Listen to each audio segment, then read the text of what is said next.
Bonjour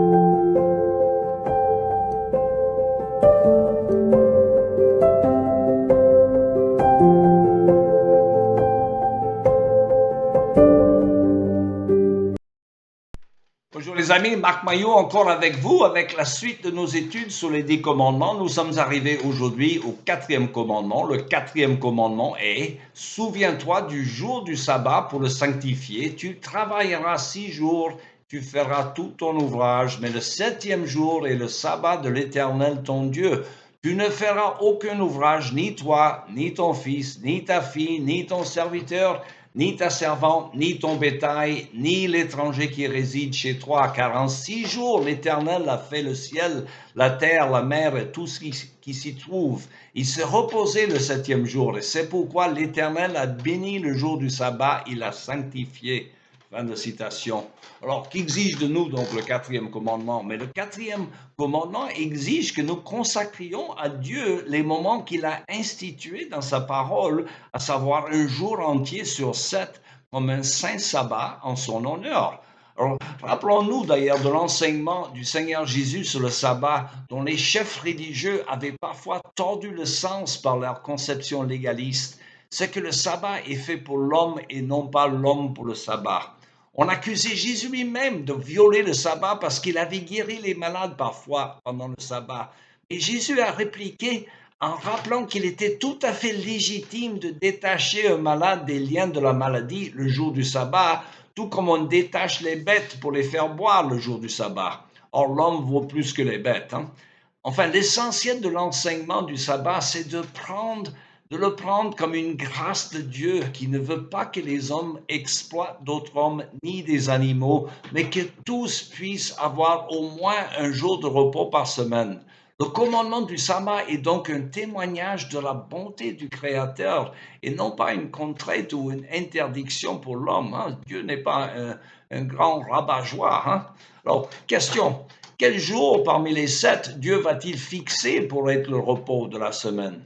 Alors, du commencement du monde jusqu'à la résurrection du Christ, Dieu a fixé le 7e jour de la semaine pour être le sabbat hebdomadaire. Mais depuis la résurrection du Christ et jusqu'à la fin du monde, c'est le premier jour de la semaine qui est devenu le sabbat chrétien.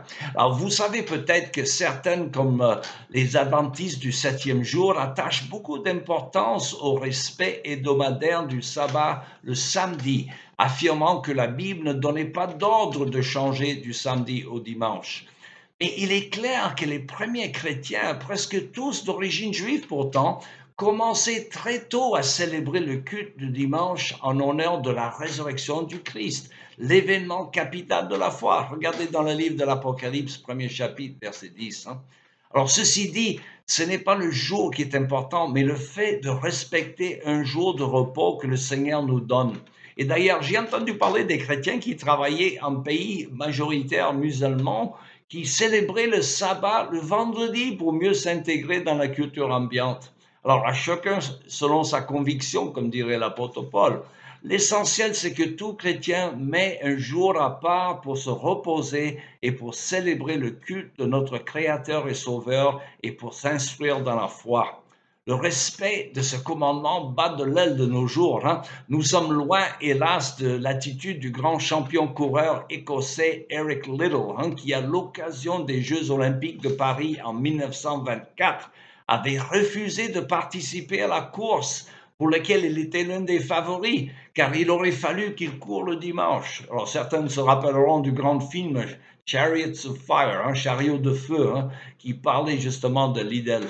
Liddell a honoré Dieu en respectant ce commandement selon ses convictions, et Dieu l'a honoré en lui permettant de gagner la médaille d'or dans les 400 mètres, pour lesquels il n'avait pourtant pas préparé. Alors, il a aussi empoché la médaille de bronze dans les 200 mètres. Alors, voici un exemple de la vérité de l'Évangile selon lequel Dieu honore celui qui l'honore.